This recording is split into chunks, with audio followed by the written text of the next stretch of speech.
Welcome to the BriteVibe podcast. At BriteVibe, we believe everyone deserves to be happy. But in today's world, everywhere you turn, there is division and negativity. At BriteVibe, we have created a global movement to bring 8 million people together who are inspired to live bright, live bold, and share bright vibes. Alone, it can be hard to change, but together we can change the world. Welcome to the BriteVibe podcast. So Steve DaVane, welcome to the BriteVibe podcast. So happy to have you on today. I'm looking forward to this conversation. Well, I appreciate it. It's great to be here, and I appreciate your podcast. I enjoy listening to it. So it's a pleasure. Well, thank you. And we are pseudo neighbors now. You're an author. So you're an author, you're a journalist. You're based out of North Carolina, and I'm recently a North Carolinian. Is that what they call us? Yeah, no? that's okay. right. That's right. Right. I'd like to think I'm just, a person of the world, but I'm living in North Carolina with the family. We recently moved about 3 weeks ago. So I thought it was interesting that the title of your book is Your Midlife, the Playbook for the Second Half. And that's a big part of the reason for my move. And so, so when I read that and then I realized you're in North Carolina, it's like, God always has a sense of humor in my life. And this is definitely one of those times where every podcast I do, I always, as I'm studying and looking at stuff, I always think, okay, what's this about? Why is this in my life? And this one was just like hit me between the eyes and was like, oh, okay, this is why this one's in my life. Yeah. So you've written this book, obviously called Your Midlife, a Playbook for the Second Half. What was the catalyst for the book? Yeah, that's a great question. When I was in my probably late 40s, still working at the newspaper, one morning I woke up and man, I can see it in my head now. I woke up and I sat up out of bed and I went like, man, I am sore. And I felt like actually I had done a workout the day before, but I hadn't done a workout the day before, and I kind of chuckled to myself. I said, I guess I'm getting old. And then I thought to myself, I guess I'm just going to feel worse and worse as I get older and older. Mm-hmm.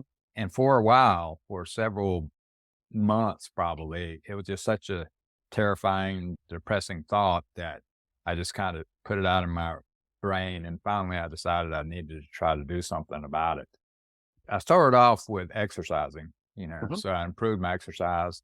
Then I kind of started eating better and then improved my mindset or mindfulness. I became more mindful. I started meditating more. And so when I left the paper, I'd always wanted to write a book. And I had several different, ideas in my head. And the book I wanted to write most was one that would help people. So I decided that I would catalog, my journey, how I transformed my life in midlife and do it in a way that would help other folks kind of use the general guidelines that I followed. Even though I didn't know I was following them basically at the time. You had this wake up moment that an aha moment that I'm getting older, things are going to get worse and worse. Kind of what were that first step or the first of reversing that? Because that's obviously a negative bias towards the future. How did you shift that? Yeah, I started actually with exercise. And that was kind of a weird deal because I hated to run. I hated to run. When I was in college, I had a roommate who loved to run. And so probably 3 out of 4 nights, he would go, hey, Steve, come on, let's go running, man. And I would go like, dude, no, I don't want to do it. I was at, the old joke is, if you ever see me running something or someone's chasing me, Right. So, but what happened was my daughter was running in a 5K. It was a turkey trot, a Thanksgiving thing that a neighborhood near our house does, and instead of paying an entry fee, you take food for the food bank. Oh, And nice. so, yeah. And so she was running in that. And my wife and I went up there and volunteered, I was a person who stood at the entrance to the neighborhood and stopped the cars and said, hey, there's a 5K going on. So, try not to hit anybody. And Right. so, that went fine. When it was over, we were all standing around talking, and my daughter, whose name is Emily, she was there. She had just finished a race. And out of the blue, for some reason I still can't explain, I told her, I said, I'll tell you what, Emily, next year I'll run this race. Right. Right. And it was like an out of body experience for me because I was like, why are you saying that? Steve, you hate running. And, what we do for our children, right? Yeah, exactly. What we think we do for our children that's really being done for us, right? That's what I learned with having kids. It's like, I think I'm doing it for them, and ultimately I'm the one that's growing or learning, right? Right. Yeah. And so the next year, obviously it was going to be in November, around Thanksgiving. So probably about this time of year in August or so, I went like, I probably ought to start getting ready for that. Mm-hmm. And we had a treadmill at the time. I said to myself, so here's what I'm going to do. I'm going to start the treadmill at, walking pace, and I'll speed it up a little bit, see how fast I can go, see how long it takes me to run 3 miles. 3.1, 3.2, whatever it is. Yeah, 3.1. Yeah. So, yeah. And so I started walking, and then I cranked it up a little bit, got to where I was jogging, and that lasted about a minute. And I went like, all right. And I started back to walking, and I managed to walk a mile. And so it started with exercise for me. And so I worked the way up, and eventually my daughter and I ran 2 half marathons. Oh, wow. Yeah. And so good for you. Yeah. And I bet I've run at least 50 5Ks. Oh my gosh. Yeah. And, on the mindset area, I started meditating, which was it was a struggle for me, really, because I've got one of these brains that likes to chatter like crazy. And I was about to give up because every time I would start a meditation, even for 10 minutes, after 3 or 4 minutes in, my brain was thinking about something totally different. And I would go like, what are we supposed to be doing? Right. But I heard a meditation teacher, and I wish I could remember who it was, but he said, most people struggle, but there's just 2 words that you have to learn, and that is begin again. You get off track, you just begin again. But then it finally occurred to me is that meditation can be seen as a form of prayer. Of course. Yes. Totally. Yeah. And so that really helped me. And now I have kind of a morning routine where I get up and drink a good bit of water. Then I come in here to my office. I read some. I'm reading a book called The Big Leap right now by Gay Hendricks. I don't know if you've heard of it. But yeah. And I actually read it about probably 6 or 8 years ago. It's a great example that you can read something and it kind of just not take hold of you, which is what I'm trying to get across. You read a book, you go like, oh man, that's great. Oh, that's great. I'm going to do that. A week later, totally forgotten about what you're going to do. So I'm trying to help folks relaunching my coaching business. And that's what I want to do. I want to help people institute the lessons of improving their midlife.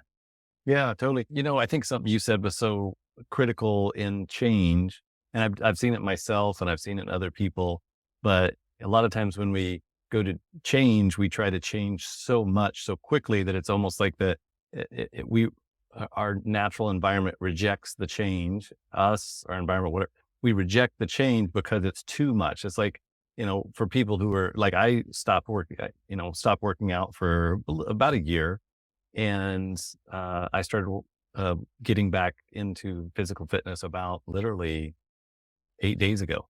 So 8 days ago. Right. Oh, but for me, it was, instead of going, because I've worked out a lot in my life and had personal trainers for some of that, and worked out on my own for some of it, and I know what to do. But I also said, this time I'm not just going to jump back into the gym and go, 4 or 5 days a week and lift heavy weights and be sore all the time. I thought, I'm going to try it differently. And I've really literally walked into fitness, meaning, so since I've, relocated, a big part of it was spending more time outdoors. So every day I'm out hiking for at least 45 minutes to an hour. So I'm hiking, but I'm just walking, right? And when I say hiking, I'm doing hiking trails. So I'm doing up and downs and elevations. I'll sweat through a shirt hiking, right? So I'm getting good cardio. And then I do either some type of strength, like just lifting some weights, body weight stuff, Or I've incorporated, which I had always resisted, yoga. I've started doing yoga for the first, and I found it to be quite wonderful. My wife even has been certified to teach yoga. She's taught yoga, and she's a wonderful yoga teacher. But I had just I'd done it a couple times. I'm like, I'm just going to go lift some weight. I'm just going to go throw up put the dumbbells on. Let's just do some more reps, or let's lift something heavy. And I still think there's a lot of value in lifting heavy things. I'm not trying to downplay that, but I really like what you said, kind of start where I'm at, right? Understand where I'm at, and then just improve on that, not get crazy and say, okay, now I've got to work out this. And I did set up a fairly strict regiment of some things that I like. Every day I'm going to do these things. I'm going to read. I'm going to drink, like you said, water. I'm going to start drink. I'm going to make sure I'm hydrated. I'm going to read. I'm going to, be physically active a couple times a day for, a certain length of time. And I found that it's been fun, and it doesn't seem, I'm not putting as much pressure on the change as I used to, and what I used to see other people do, but especially myself, it would be, okay, I have to do this. I have to do that.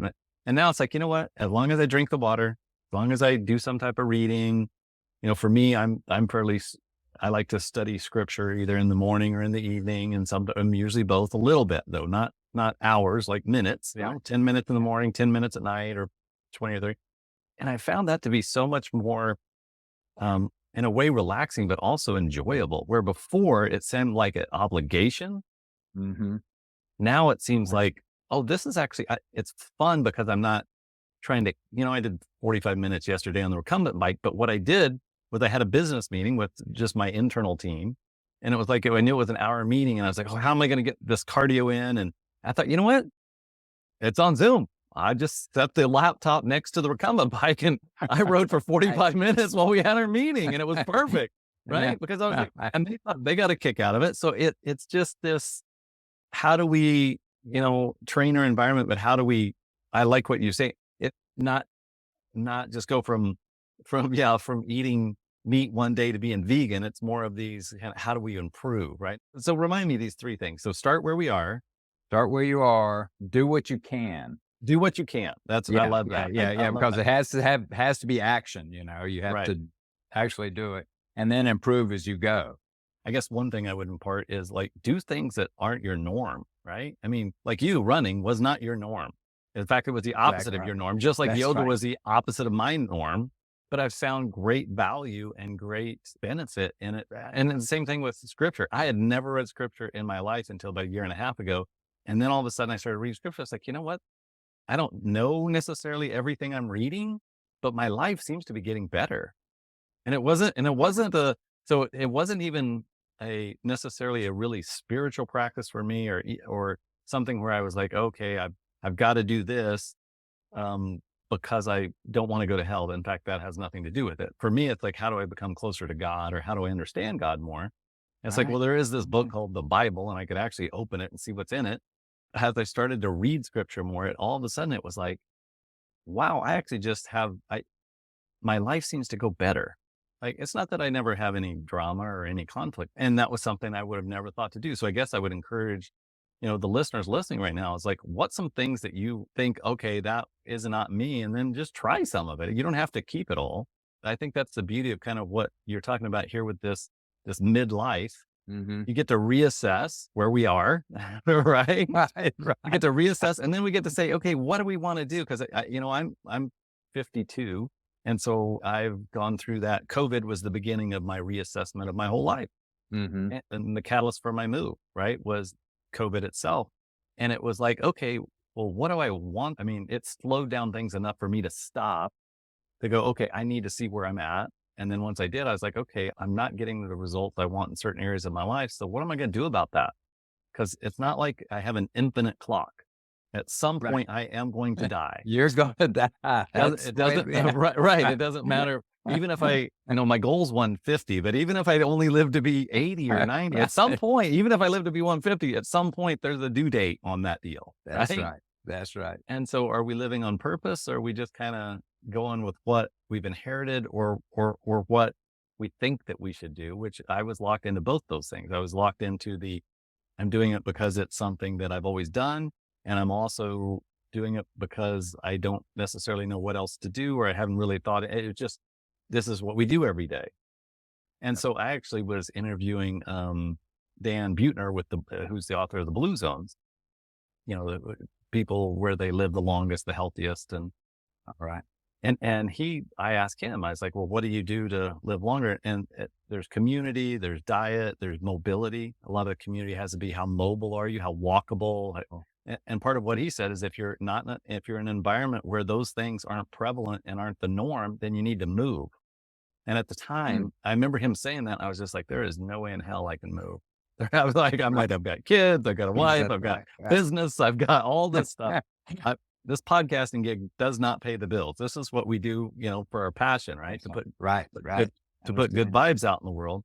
Yeah. And so little did I know, about 2 years later, I moved, and it was a lifestyle choice. I thought, here I am in midlife. I've got to do something different, or I'm going to wake up and I'm going to be 80 and I'm living somebody else's life. And that's, and I still don't know what my life completely looks like at this point, but I'm starting with where I'm at, to your point of your book.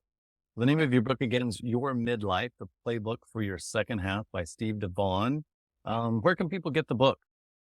It's on Amazon. If you search for it, there's a link, of course, on my website. And the website actually is the same thing as the name, right? It's yourmidlifebook.com. That's right. You can find it there, or stevethecoach.com. Love it. Love it. Well, thank you so much for coming on today. Appreciate the time we've had. And hopefully people, if they find themselves in a similar situation to you and I, they reach out and get the book and get some guidance. And then if they want to know more, they can reach out to you. Yeah. Perfect. And I've certainly enjoyed our time together and hearing your story about hiking. That's great. Well, thank you so much, Steve. Thank you for being a part of the BriteVibe podcast. For more information, go to britevibe.com. That's BRITE Vibe, VIBE.com. Thank you for listening.